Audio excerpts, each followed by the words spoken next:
كي ندعو إلى الله لننشر الخير في الكون الذي حار ونرسل العطر بالروض المنزل.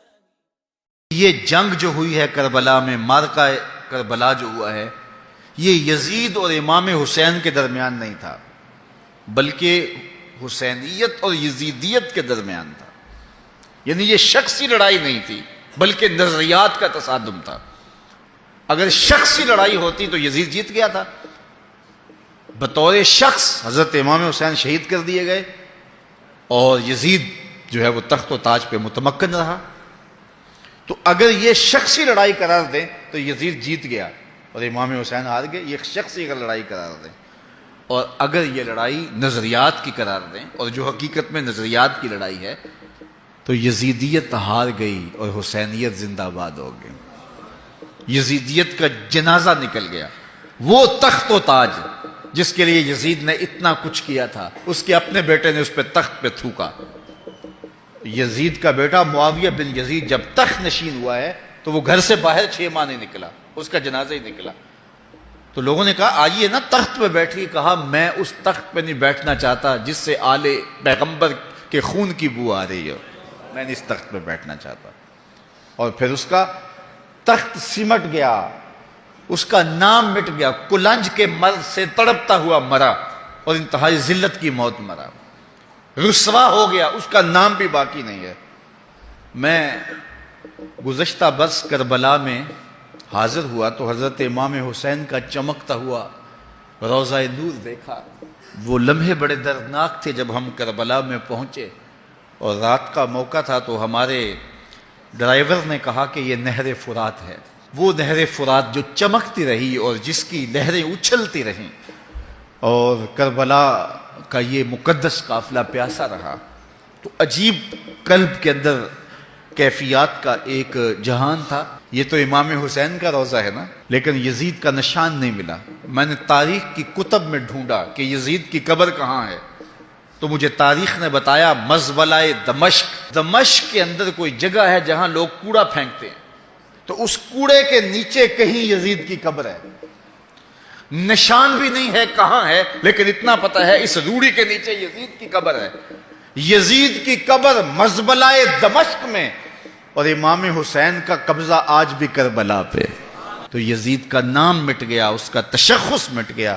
امام حسین کا نام بھی باقی، آپ کا ذکر کی باقی، اور آپ کے تذکروں کی خوشبو بھی باقی. تو یہ شخصی لڑائی نہیں تھی. میں نے اس دن عرض کیا تھا کہ طلحہ بن عدی بن حاتم نے 30,000 لوگ پشت پہ کھڑے ہونے کی بات کی تھی، لیکن امام نے اس پیشکش کو ٹھکرا دیا تھا، اس لیے کہ آپ حق اور باطل کی راہیں اجالنا چاہتے تھے، اور وہ انہوں نے اجال نہیں. حضرت امام حسین کی شہادت کے بعد بھی یہ جنگیں جاری رہیں. مالک اشتر کی قیادت میں مختار سقفی کی فوجیں ابن زیاد کی فوجوں کے مقابلے میں فرات کے کنارے لڑ رہی تھی. اللہ تعالیٰ نے فتح دے دی. ابن زیاد نے گھوڑے کو ایڑ لگائی اور میدان چھوڑ کے بھاگ گیا. باقی جو بھی قابو آتا اس کو پکڑ کے قتل کر دیا جاتا. خیر یہ لوگوں کی پہنچ سے بہت دور نکل گیا، لیکن اس کا جی گھبرا رہا تھا. پیاس کی شدت تھی، گھوڑا بھی ہانپ رہا تھا. تو یہ چلتے چلتے صحرا میں گیا تو وہاں اس نے دیکھا کہ ایک خیمہ ہے. تو سوچا کہ میں چلتے چلتے ان سے پانی کا گھونٹ مانگ لوں تاکہ اپنے جگر کی پیاس تو بجھا سکوں. تو اس نے گھوڑا کھڑا کیا اور ہانپتا ہوا اس نے پردہ اٹھایا. دیکھا تو خیمے میں امام زین العابدین قرآن کی تلاوت کر رہے تھے. تو جب اس نے دیکھا تو ایک دفعہ تو شرم سے پانی پانی ہو گیا، لیکن مرتا کیا نہ کرتا، پیاس کی شدت تھی کہ حضرت پانی دیجئے. امام زین العابدین نے دیکھا اور پھر گھڑے سے کٹورا بھرا اور اس کے ہاتھ میں تھمایا. سمجھا کہ حضرت نے مجھے پہچانا نہیں. پانی پی لیا، شدت کی پیاس تھی، پھر مانگا، آپ نے پھر دیا. تیسری مرتبہ پھر مانگا، آپ نے پھر دیا. 3 کٹورے پانی کے پینے کے بعد امام زین العابدین سے کہنے لگا حضرت شاید آپ نے مجھے پہچانا نہیں. امام زین العابدین ابھی تک ضبط کیے بیٹھے تھے، آنکھوں سے موٹے موٹے آنسو نکلے. کہا بدبخت تجھے نہیں جانتا جس نے میرا خاندان اجاڑ دیا، 6 ماہ کے بچے بھی نہ چھوڑے، جس نے مخدرات کو اونٹوں پہ بٹھایا. کیا تجھے نہیں جانتا جس نے خاندان نبوت اجاڑ دیا؟ تو کہا حضرت اگر جانتے ہیں تو میرے ساتھ یہ سلوک کیا کیا؟ کہا ایک دن ہم مہمان بن کے تمہارے گھر آئے تھے، جو تم نے کیا وہ تمہارے خاندان کی ریت تھی، آج مہمان بن کے ہمارے دروازے پہ تم کھڑے ہو، جو ہم کر رہے ہیں ہمارے خاندان کی ریت ہے۔ تو یہ شخصی لڑائی نہیں تھی، یہ نظریات کا تصادم تھا۔ تو امام حسین رضی اللہ تعالیٰ عنہ جو چاہتے تھے وہ ہوا، حق اور باطل کی سرحدیں بالکل واضح ہو گئیں، نہ یزید کا وہ ستم رہا، نہ زیاد کی رہی وہ جفا، رہا تو نام حسین جسے زندہ رکھتی ہے کربلا۔ شیخ سعدی فرماتے ہیں اے فلاں بلائی کر لے، اچھائیاں کر لے، اس عمر کے ایک ایک لمحے کو غنیمت سمجھ لے، اس سے قبل کہ آواز آئے کہ فلاں نہیں رہا، تو اپنی زندگی کو پہلے ہی اعمال کا حسن دے لے۔ تو یہ وقت میرے اور آپ کے اوپر آنے والا ہے کہ ہمارے لیے بھی لوگ جمع ہو رہیں گے، ہم قبر میں اب تنہائیوں اور قبر کی پہنائیوں میں موجود ہوں گے اور لوگ ہمارے لیے جمع ہو رہے ہوں گے، قبل اس سے کہ وہ وقت آئے کوئی حجت باقی نہ رہے۔ مجھے اور آپ کو اپنے اعمال کی اصلاح کر لینی چاہیے۔ امام غزالی نے ایک بڑی خوبصورت بات لکھی، آپ فرماتے اللہ نے مرنے والوں کے ذریعے سے جو باقی زندہ بچ گئے ہیں ان پر احسان کیا۔ عرض کی گئی احسان کیسے؟ وہ تو دکھوں میں مبتلا ہیں، جن کا بھائی چلا گیا ان کا کلیجہ پھٹ رہا ہے، جن کا باپ چلا گیا ان کی دنیا اندھیر ہو گئی ہے، جن کی ماں چلی گئی ان کے سامنے روشنی کا کوئی حوالہ نہیں رہا ہے، جس کا بیٹا چلا گیا اس کی کمر ٹوٹ گئی، جس کا بھائی چلا گیا اس کے بازو ٹوٹ گئے، اور تم کہتے ہو اللہ نے مرنے والوں کے ذریعے سے جو باقی پسماندگان ہیں ان پر احسان کیا۔ یہ احسان کیسے ہے؟ تو امام غزالی فرماتے ہیں احسان اس معنی میں ہے کہ اللہ نے مرنے والے کی موت کو ان باقیوں کے لیے عبرت کا نشان بنایا ہے۔ اگر اس کی موت ان کے لیے عبرت بنا دی جاتی تو یہ کیا کرتا؟ تو اللہ تعالیٰ نے گویا ان کی موت سے اس کو ایک اور موقع سنبھلنے کا دیا ہے کہ وہ لوگوں کی، عزیزوں کی، رشتہ داروں کی موت کو دیکھ کر اپنی زندگی کی راہوں کو ٹھیک کر لیں۔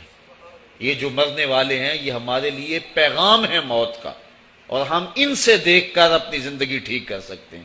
حضرت یعقوب علیہ السلام جلیل القدر نبی گزرے ہیں، بنی اسرائیل کے مقتدا اور امام نبی۔ آپ نے حضرت اسرائیل سے وعدہ لیا ہوا تھا کہ میری روح قبض کرنے کے لیے اچانک نہیں آنا، بلکہ پہلے کو قاصد یا پیغام بھیج دینا تاکہ میں موت کی تیاری کر لوں۔ جو کہ اچانک موت سے حضور نے بھی پناہ مانگی، اللہم انی اعوذ بک من الموت الفجات، اے اللہ اچانک موت سے تیری پناہ چاہتا ہوں۔ تو حضرت اسرائیل علیہ السلام سے وعدہ لیا تھا حضرت یعقوب علیہ السلام نے کہ قبض روح کے لیے اچانک نہیں آنا، پہلے کو قاصد یا پیغام بھیج دینا۔ انہوں نے وعدہ کیا تھا، نبی تھے، ان سے وعدہ انہوں نے کر لیا۔ کافی مدت گزری تو حضرت اسرائیل آ گئے، پوچھا کدھر آئے ہو؟ کہا قبض روح کے لیے آیا ہوں۔ کہا تم نے تو وعدہ کیا تھا پہلے کو قاصد یا پیغام بھیجوں گا، تم نے نہ کو قاصد بھیجا اور پیغام بھیجا اور قبض روح کے لیے آ گئے۔ تو حضرت اسرائیل نے عرض کی حضور میں نے تو کئی قاصد بھیجے تھے۔ فرمایا میرے پاس تو ایک بھی نہیں آیا۔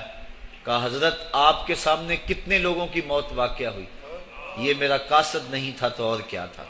آپ کی داڑھی میں سفید بال آ گئے، یہ میرا قاصد نہیں تھا تو اور کیا تھا۔ آپ کی آنکھوں میں سفیدی اتر آئی، یہ میرا قاصد نہیں تھا تو اور کیا تھا۔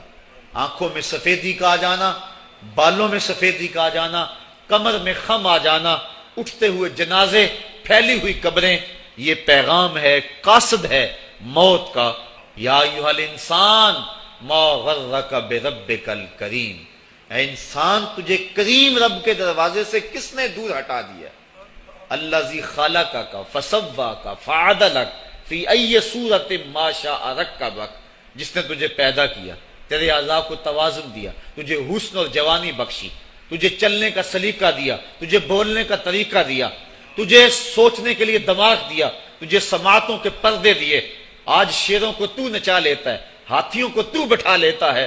اے انسان ذرا غور تو کر، اس رب کا شکر کر، کیوں بھول گیا اس رب کو جس نے تجھے پیدا کیا؟ اگر تجھے پیدا ہی نہ کرتا تو کیا کرتا؟ پھر پیدا کر کے چھوڑ دیتا تجھے، اگلا تیری ذمہ داری اپنے ذمہ کرم پہ نہ لیتا تو بچا تجھے گرمی کی سختی سے کون بچاتا؟ تجھے ٹھٹھرتی ہوئی سردی سے کون بچاتا؟ ماں کے سینے میں تیرا پیار نہ ڈالتا، تجھے گندگی میں لتھڑے ہوئے کو کون اٹھاتا؟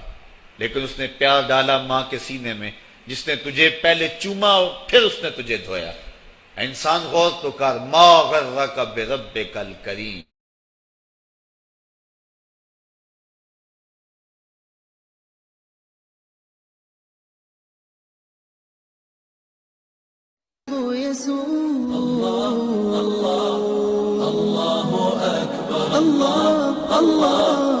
الله أكبر لا إله